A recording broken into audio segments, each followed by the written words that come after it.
Well, hello, everybody. Thank you for joining me today. I have a really special guest that I'm so excited to talk to today. I'm joined today by Tony Rodrigues. Welcome, Tony. Thank you for joining me today. Hi, Sherri. Thanks for having me. It's good to see you again. It's been a while. Yeah. Well, I'll tell everybody briefly how we got connected and why we're talking today, and then we'll get into some of the juicy ingredients here. But Tony and I got connected a couple weeks ago because we were both on the panel for the Galactic and Spiritual Informers Conference in Orlando. And, Tony didn't know who I was. I knew who he was, but he didn't know who I was, but that's okay. But I was excited to go meet a lot of incredible people at this conference. And I knew most of the panel members, and I knew that there was a reason I was going to meet some incredible people, and there was more to the story. And I actually talked about this a little bit with my interview with Lowell the other day, because he was one of the incredible people I talked about meeting that I really bonded with and connected with. But Tony, man, I had an instant connection with you. Like, I felt like we were family. I was like, I know this person. I felt so comfortable with you. And people who know me know that that's very rare for Sherri to say, because I don't feel comfortable with many people. Like, I'm really like an odd bird, and I'm very introverted, very closed off and quiet. Trust me, many people will tell you that. Like, what, Sherri talk to you?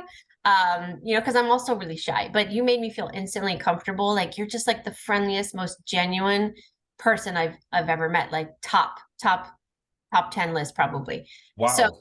I really felt comfortable with you and safe, for whatever that means, for those of you watching. But we didn't quite discover what our connection would be until after I spoke on the third day. So Tony spoke on the second day, and then I spoke on the third day. So I was one of the last presenters, which was hard, because you kind of want to go first and get it over with. But in this case, I got to watch everyone else, and then I had to go one of the last. But Tony came up to me after, and he was like, oh my God, I love what you're doing. I'm sorry I didn't know who you even said, like, I'm sorry I didn't know who you were, but like, I think what you're doing is incredible. And we just boom, boom, boom, got to talking more and more, and we really enjoyed each other's company. And so I wanted to, one, open the floor for you to, just for those people watching this from my channel that I doubt no one knows who you are, but just in case, just a slither of a background on you, and the elevator pitch of your of why you were at the conference, what you were talking about, and then maybe we can go into some details of the conference, and how you and I, what we took away from the conference itself. Sure. It's really hard to put it in a nutshell. I always like to present evidence while I'm explaining what I went through, because it's hard to swallow for somebody that's unfamiliar with the subject matter of the secret space program, and the things that happen inside our government, in the black end of the government, black ops, secret programs. And so when I was young, in '82, I was 10 years old. I was taken into a black program, and then, because I wasn't groomed for one over the other, I was sold from program to program. I was privately owned, more like a piece of equipment than a person. And this was like fully into, the shadow government, a lot of things that are unproven. But I had a lot of evidence behind my account, and I was called what's a 20 and back, or a 20-year tour, or a career return program. And I was eventually sold into the space program, where I went into the secret space program and served there. So it's a very tall tale. It's very hard to explain to somebody that is unfamiliar with it, because they must, in order to believe me and the evidence that I've produced, you have to unbelieve something that you typically do believe, by the way things are. So I like to not force it on people. And but the reality is that many things I've checked out. There's been a lot of information that I brought forward that I remembered that checked out. And so that's why I speak about it publicly. I went to the Spiritual Informers Conference, and one of the things that I always get are technology. People are like, well, fine, if you were in the space program and you were working on a UAP for 12 years, what is the technology? Give us something high tech. And one of the things I've always been adamant about was that the learning program, the learning technologies they had are bet faster and more efficient than what we have. And when I saw your presentation on what you're doing with Aramis, just your mission, just your basic mission charter is so necessary these days. And when I saw that, I went, I've been working on a version of this for a few years now, tossing around the idea. And so when I saw what you're doing with Aramis, it was just I was blown away, because we're both literally on the same mission, albeit with different vehicles. So that's how we met, and then it was very easy. You're pretty no nonsense, and it's pretty easy for me to just talk. We sat down and started talking, and it's like right to shop, right to business, and there was no nonsense, no dancing around anything, and I really appreciate that. And I didn't know that you're a shy person, and that I was like slid in there to be your friend that fast. So I'm honored to hear that. I had no idea. So thank you for that. Yeah, sorry, I'm muting because my dog's barking in the background. I think there were a lot of revelations in the conference. I think, a lot of connections were made energetically. I think it was so many things happened, and a lot of things opened up for people. Clearly, you and I had a connection, and we'll talk about our collaboration in the future a little bit more. But we all brought some sort of component to the conference, and I think we all had a unique perspective and a unique journey to share with the audience. And I think that was an incredible part of it. Is there anything that really stood out to you that you think came out of the conference, like any revelations, or what happened for you after the conference that you want to share? Sure. There were there were a handful of people that I had known for a long time in this format, like either on Zoom or on YouTube, people that I had known, that I acquaintanced, that I'd never met. And so I was able, and Danny, who hosted the conference, I'd met her once. I met Alex once the year and a half before, but we had talked for a long time. There were several people that I met, and not only speakers, but in the audience too. So I met a lot of people for the first time that I had actually known for a long time. And that's always a great feeling. So I knew that was coming. I knew this conference was going to have a family atmosphere for that reason, but it turned into something completely different. The information that was presented, Alex Collier's final time speaking publicly, which I was very honored. And I made sure that I put a little bit of a tribute at the end of my my presentation for Alex, because he's somebody I've looked up to for a very long time.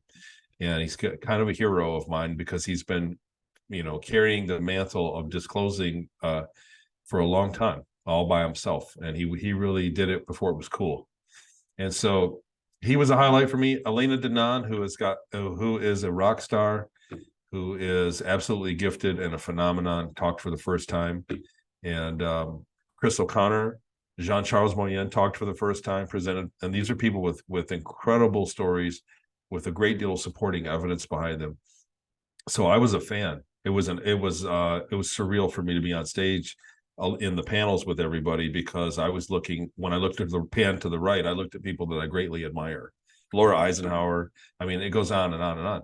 So that the energy from that was one thing. And then the other thing was that it was a large crowd of very informed people. I asked people in the beginning, I said, who's familiar with my story? Which in my back of my mind, I do an interview like this, and it's just me and you. I don't think that anybody sees it, but really most of them raised their hand. I said, wow, really I should ask who doesn't know who I am. And I got about 19 to 20, and you figure double that for the people that didn't raise their hand. So 40 or 50 out of 1,000 people that didn't know who I was. So that was incredible to me. That was something that was very incredible, just the effect of media. But afterwards, the way that it was a family atmosphere, everywhere I went, people were very supportive and very loving. And getting to meet people, we had the dinner. The speaker's dinner was one of the most beautiful moments of my life. If I pronounce his name, Quetzal Shah, the shaman, he talked, and there was a translator, and I teared up. It was so beautiful what he was saying at dinner. I mean, and I wasn't the only one. There were 3, 4, or 5 other people at the dinner table that began to tear up and were just moved. It was so beautiful. And there were highlights of it turned out that this conference, on top of being, a great list of people being there that I knew was going to be kind of a family atmosphere, it turned out that I had several of the most beautiful moments of my life there. And so it was just moving. And like all the way home, it was the same thing. It was one thing after another that was circumstantial, that was obviously not circumstantial.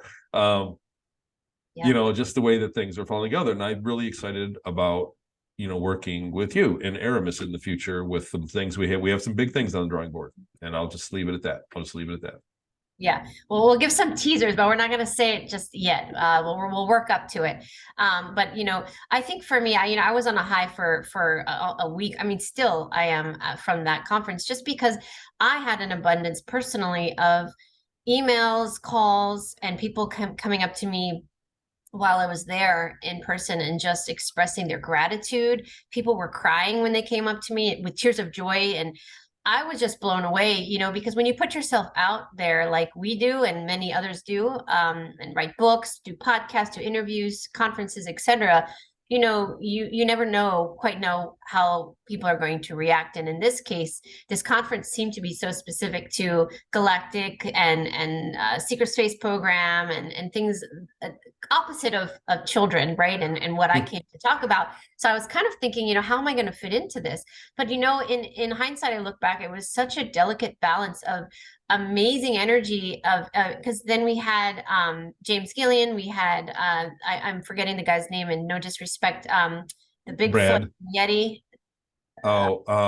James Gillian, and I forget Yeti. Gosh, I'm so sorry. I can't remember his name. Anyways, we had Earth elements, we had galactic elements, we had how we're going to move forward in the future elements. There was so much beautiful energy, and it kind of broke my heart because there was some negative talk that was circulating after the conference.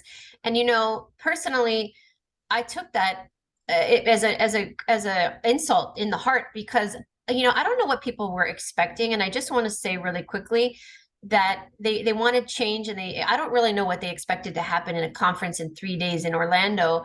But the panel and the people that put this together, and Danny, the purpose and the intention behind it was to bring awareness and to bring people together into one space so that we can interact energetically and physically in the same space and share our stories. And energetically, what that does is it helps us co-create and manifest and spread positive energy. And there's a ripple effect and a vibration that rises collectively, and then that can affect the collective consciousness as well. Because look what happens. People like us go and talk about it. People that were there go and tell their friends and family and everybody, and there's a huge ripple effect. That's the purpose or the intention behind something like this.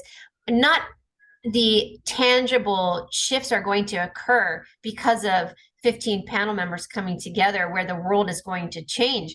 It is world changing that we came together energetically in the same space, that all these personalities from all over the world. To me, that's what I look at as beautiful, harmonic, and transformative energy. So it hurts a little bit when I hear people say that, because I don't think that it could be farther from the truth.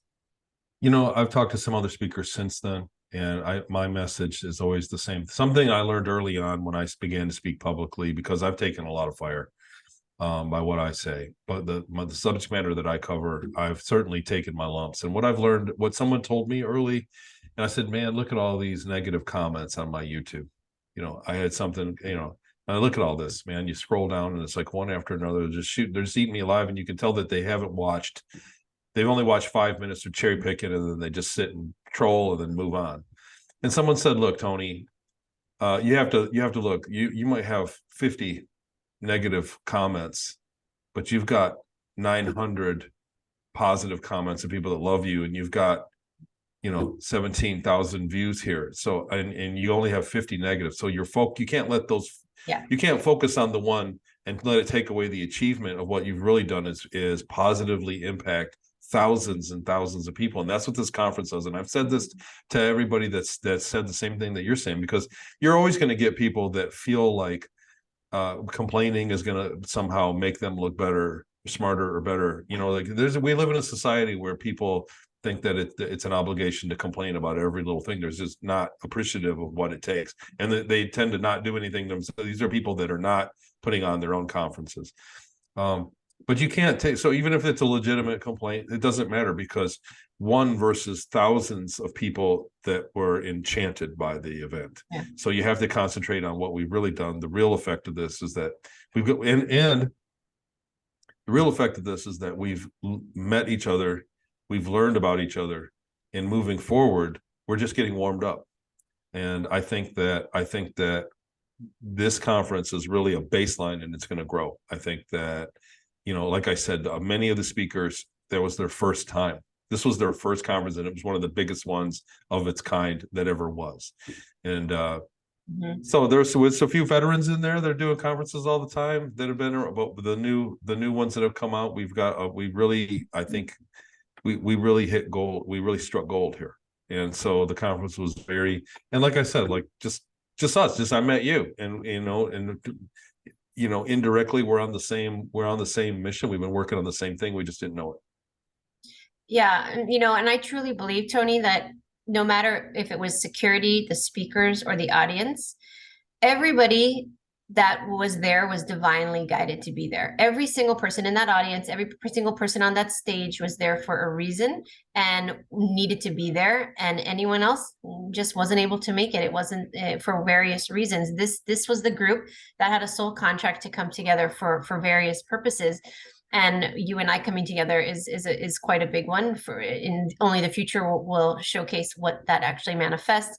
But many other things that have come. I mean, I met some of the most incredible people in the audience as well. And so what our intention today and what we're talking about is, not only what the conference was like for us and why Tony and I are speaking together, because Tony has an incredible story.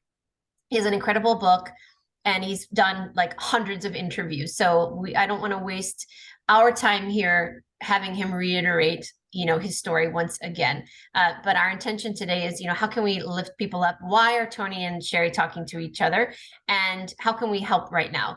And one of the things that we talked about before we went live here, or started recording rather, is that, because I do a lot of energy work and, soul readings with adults and children, what's been coming up a lot lately, a lot, is our traumas. People are getting their memories back. Some of it's spontaneous, and some of it's through dreams, and some of it has been gradual. But the theme is that a lot of people's traumas are coming to the surface. Some of it's even past life, and they're not understanding that the memories they have are in a different time period. Maybe they're even a different sex. They're male and these visions, and currently they're female. So there's a lot of variety of that. But the idea is that we are going through a massive healing event. Part of the ascension of the collective consciousness is us and our ability to heal and work through those traumas. And I wanted to get your perspective, Tony, because I have my own. I have, I always have plenty to say, and I have a lot of experience working with so many amazing people all over the world, so I can use many of their examples. But I'd like to use yours today. Tell everybody how old you were when you were taken into the program. And then I know when you returned back, you're the same age, but what age after that did you get your memories back, and how did you handle that trauma coming to the surface? I mean, who do you tell? How do you navigate through that? Oh, wow. Okay. So not an easy question, several hard questions.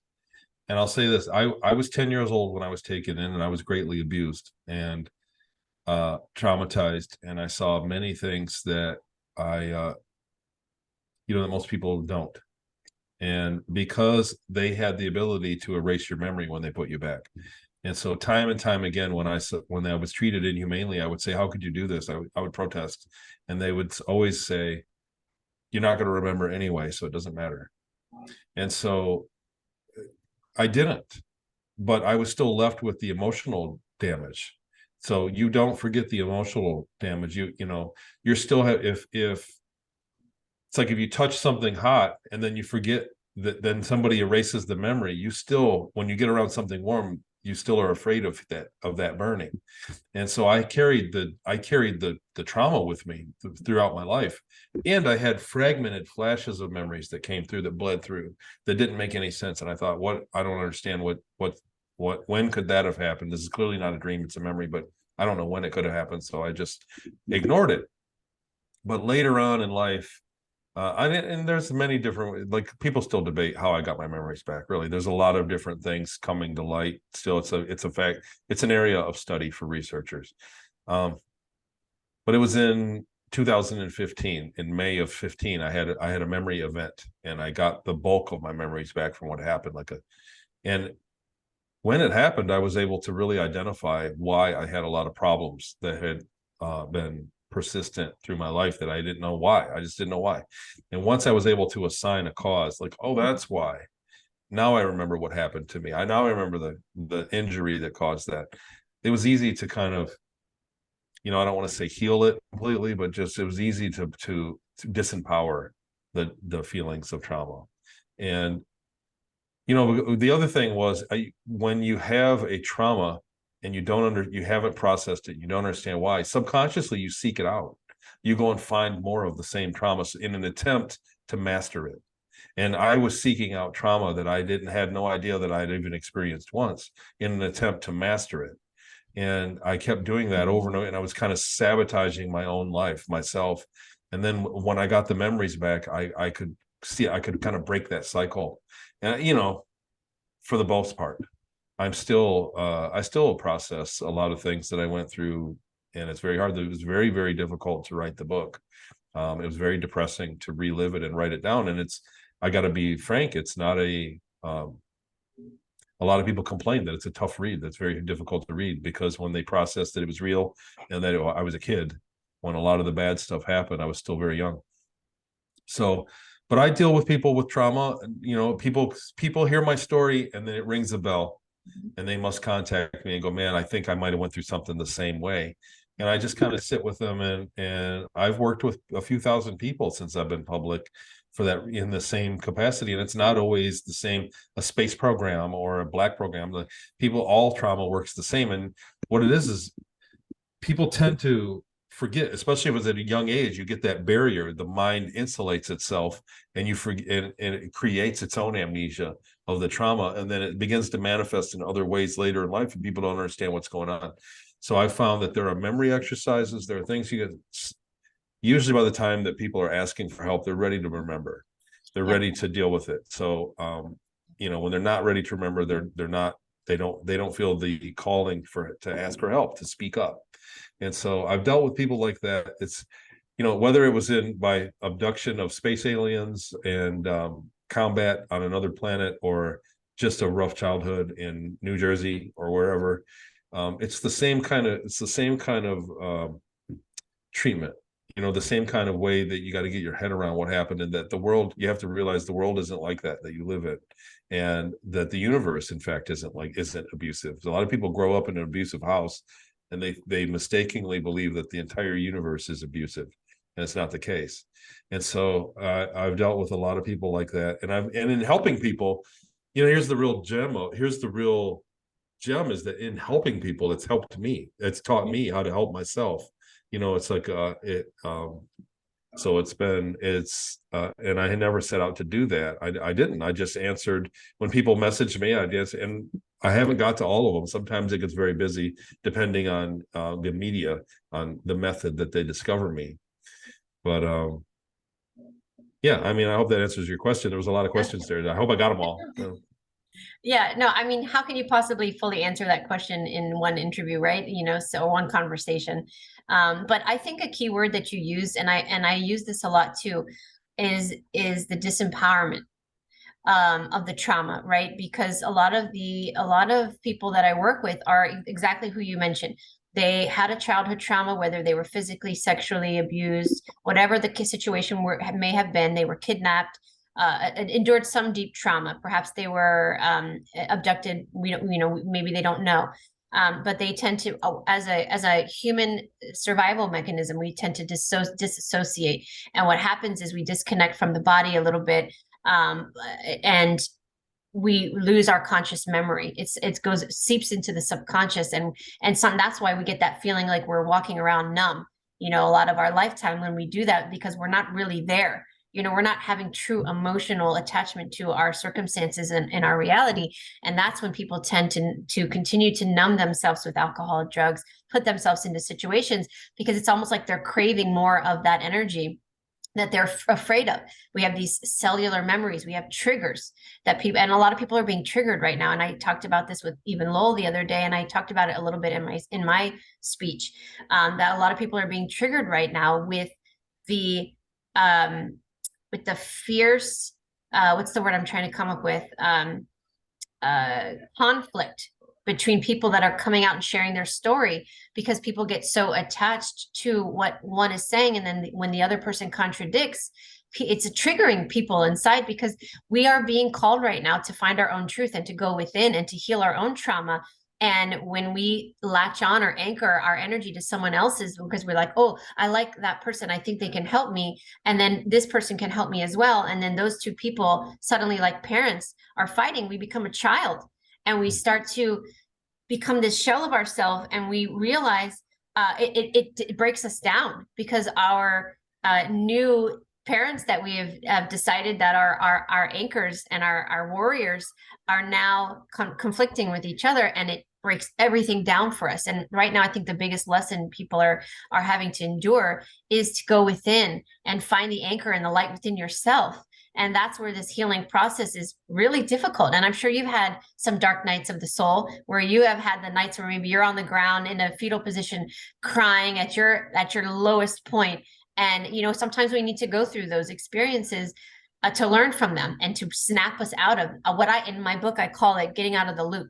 You know, we need to get out of that loop, because sometimes we get into this repetitive patterns and we can't break out of it. Something needs to happen to jolt us out, which is why a lot of people will have a horrible car accident or some sort of disease or a death in the family. They need something to break them out of the loop. You know, did you have anything like that happen to you to cause that breaking out of the loop, or has it been many breaking out of the loop circumstances? I would say that it was many different things for me. I was in a cycle of, you know, it would reoccur, and that's a tough question. I got to say that after the memory event, when I could actually assign a cause to what I was, you know, it was the mystery of why I was feeling the emotions I felt, and I knew that I wasn't. You know, I was a functioning person. I'm not crazy. I don't need medicine. I'm a pretty normal guy. And so I didn't have the same emotional background, and I didn't have the same kind of social skills that my peers did, my friends. And so we could never understand why. I could never understand what was wrong. So when I got the memory event and I was able to assign it and then talk about it, I was blessed that when I got my memories back, there was people wanted the info. And so I was able to talk about it. And every time I did another interview and talked about it again, I'm 300 or 400 interviews in right now. And every time I did another one, I'd talk about it more and I'd talk about it more, and it got comfortable. And that was the therapy. And then when I'd meet other people that would talk to me that they should been through the same thing, we'd talk back and forth. People that would do new shows, I would ride down 2-3 hours to ride and go have lunch with them and compare notes. You want to compare, you want to, especially when it's something that's not supposed to exist, when you sound really crazy to yourself. And that was how I kind of slowly did that. And I want to say this to the people that work with you, and it doesn't matter the trauma, it doesn't matter. But if you can overcome it and get on the backside of it and actually do the work, and it doesn't have to be completely healed. It just has to be something that's on a back burner, that it's not dominating your life anymore. I feel that I'm a person that's very easily happy because I know how bad it can get.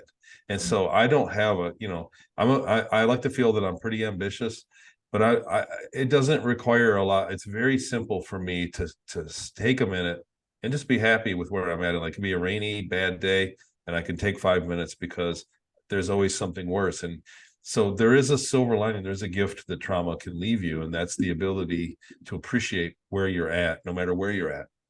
And I think that that's something that's worth working for. People that are having a hard time with bad things that have happened, and people have all different. You know, I've had people contact me.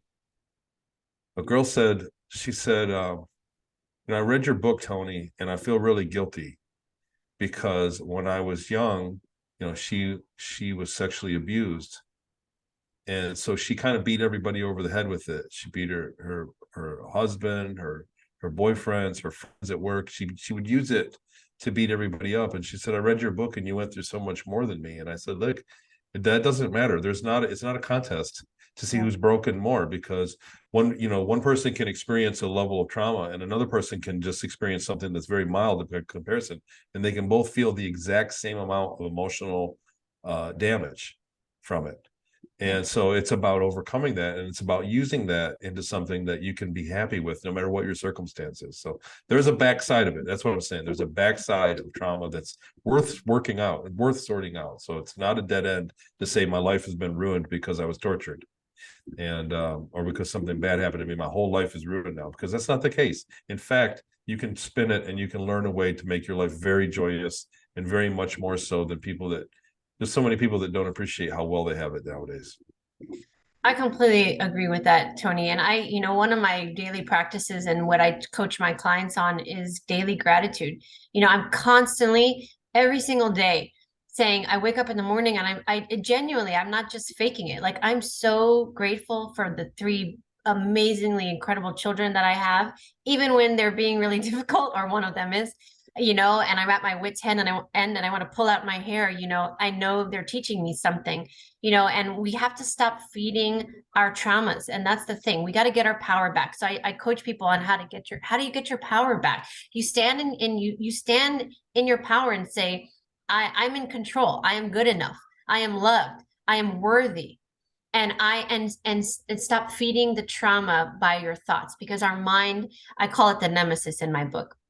So we have the nemesis, which is our conscious mind. It's the ego. That's, ego is necessary and can be good, but it can also bring out the shadow side if you're not in control of it. So I call it the nemesis. It's like, oh, Sherri, you're never going to get that Aramis Center up and running. You're never going to get the money. Do you realize how big of an endeavor this is? And what if you fail? All the negative self-talk, that's the nemesis. Then we have the subconscious, which is what I call our friend, and our friend will support us and guide us and nurture us and say, you are enough, Sherri, you can do it. What can you do with what you already have? And it allows us to spin our thoughts into a positive manner. And we do that through a heart space of gratitude and love, compassion, and empathy. And that's why I love children so much, and animals, because they embody that until something happens in their lives that change them. And I want to work with them before that happens, and you're helping people backtrack as well to regain their power, stop feeding the trauma, disempower the trauma, and I think that these conversations are helpful for people, because, we need to start giving people valuable tools for them to try to use, breathing, gratitude, journal. Sometimes writing things down helps people. But I agree with you, Tony. It's not a competition, because, somebody that's sexually abused as a child, that's a young girl, who's to say that trauma to that person and that individual isn't more just as traumatic, to somebody else that was a different age, that perhaps had another trauma that in their mind is so much worse. But it's all about our perception. It's all about our individual experience. And I think right now, the earth is going through a beautiful healing process. Mother Gaia, we are healing and raising in vibration. She's healing from her wounds. She's going through her own ascension. And then we have the individual people on the planet. I also believe, just like the conference, everybody that's living right now in a physical form chose to be here for whatever reason, for whatever lesson, to contribute in whatever way, or perhaps both, to help heal. So we're healing together in such a massive way. And whatever we can do to help people navigate through that more clearly, more effectively, and in a more empowered way, that is really where it's all about. Instead of people fighting, we should be joining together, which is why Tony and I have such an incredible opportunity that we're going to tease everybody, and we're not going to give it up today, but we are going to work together. We are collaborating. We are at the very foundation of a beautiful friendship, I believe, and a future together in collaboration for the children and many others. And I think the conference did that for us. And so anyone watching this right now, who in your life can you collaborate with? What can you help to co-create? How can you shift your mind so that you're working with your friend and not your nemesis to create the world that you want to live in, as opposed to negative talk and bashing other people on Telegram and Instagram? And stop doing all of that, and focus on the positive. What do you You're blowing me away here. It's exactly that. And disempowering bad things that have happened to you, is very important to do, because you have to take all of your life experiences and appreciate them for what they were. They may have been a lesson, they may have been just bad luck, it may have been something irrelevant, but you have to summon the energy to move on and find a way to be happy. Life is about being happy, and then go and help other people be happy. And that's really what we're talking about here. We are both working into the educational field that desperately needs it, because like I said it on stage, I said, if you look back 20 years, the trend in education is downward. It keeps getting worse. And so we have to do something about it, and we have a great opportunity to do so. Yeah. And there's so many people here.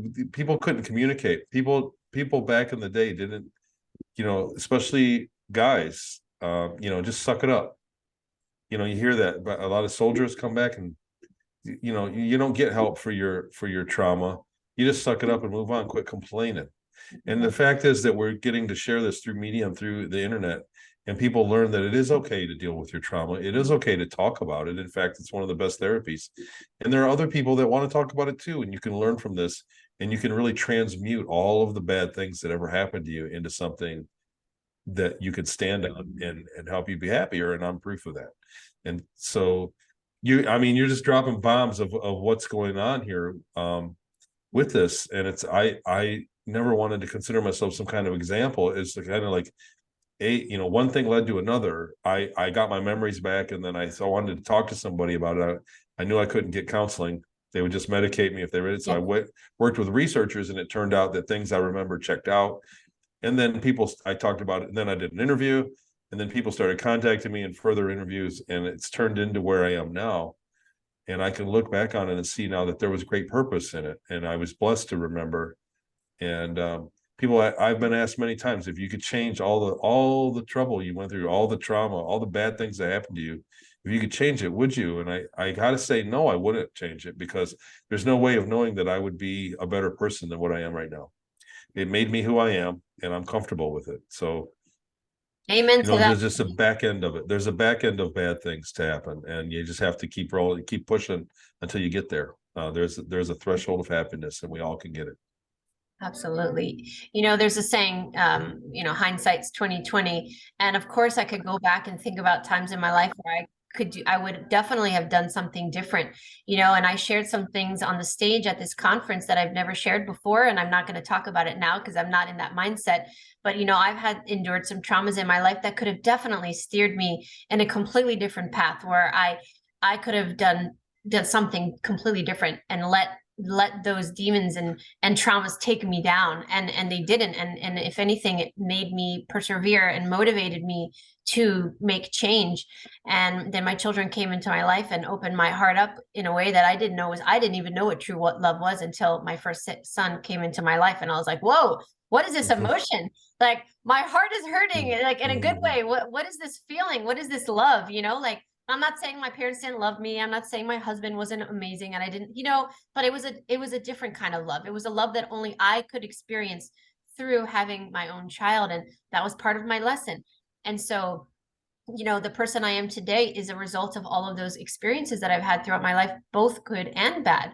And I think we all need that. So we shouldn't look at it as going back and trying to change things. I believe my soul contract was to have all of these experiences so that right now, in this now moment, my trajectory is children and helping shift the educational system for the future and be a protector and a guardian of the children.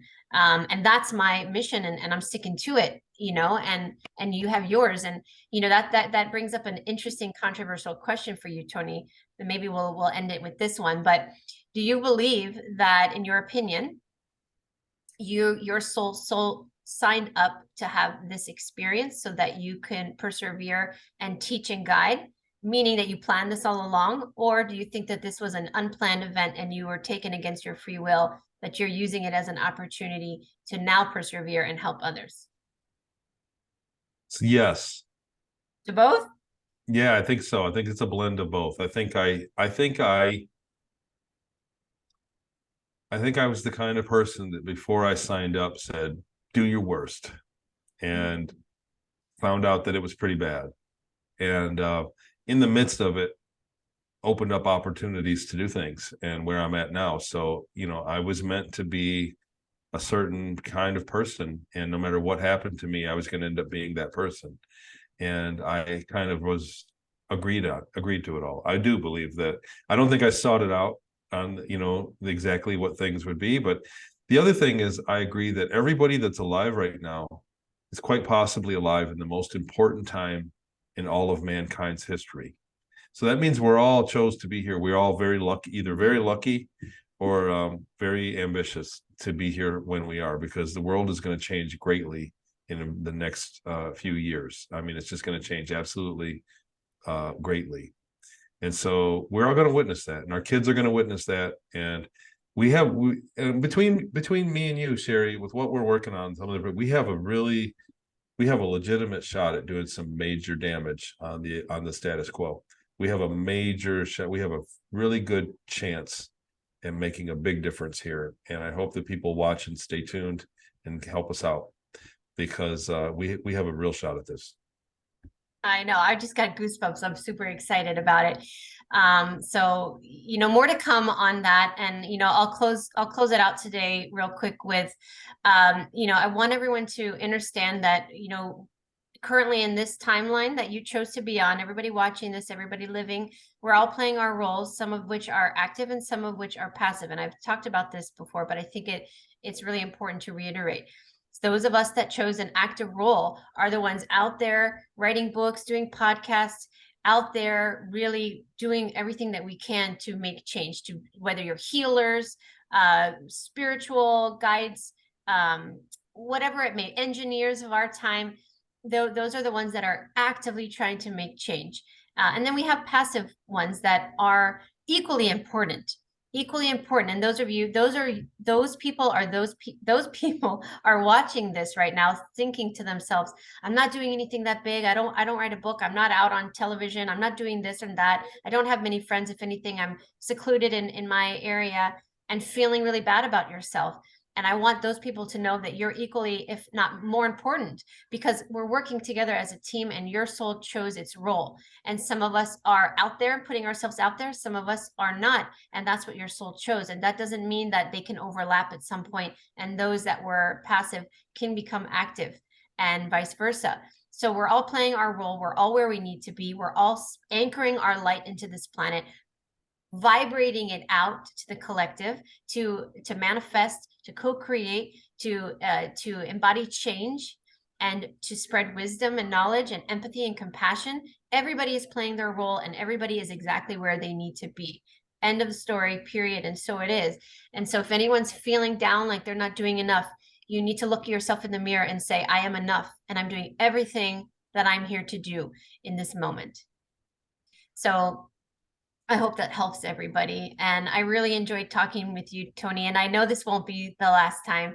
And so I hope everybody can join us next. So next Thursday, we are doing our live fundraiser for Aramis Creative Learning Center. We are trying to raise funding to support our animation videos, our books, our education programs, our website, our staff. And we are really working towards our goal to open the first in-person learning center in Florida, the first of many to come. And Tony has graciously agreed to come on and be a part of the fundraiser. We'll have prizes. We have other special guests. We have children coming on to give their testimonies, mentors. I mean, it's going to be a lot of fun.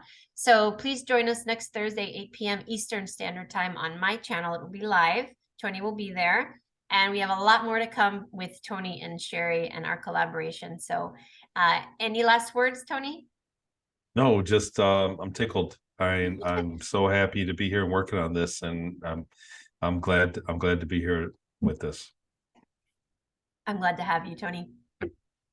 All right. Well, everybody enjoy the rest of your evening, and until next time, we'll talk again soon. Bye, everybody.